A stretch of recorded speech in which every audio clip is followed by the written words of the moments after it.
The active ingredient in Roundup is called glyphosate.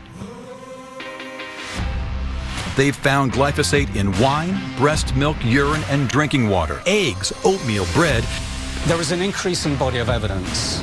Levels of glyphosate exposure, given enough time, can result in potentially serious disease. Glyphosate is the most popular weed killer in the world. Glyphosate may pose heightened cancer risk. Last year, the World Health Organization's Cancer Research Agency classified glyphosate as a probable carcinogen.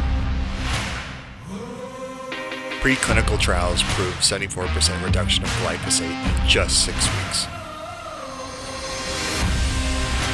Third-party validated as the world's first and only glyphosate solution, receiving the gold seal of approval from the Detox Project. BIOME.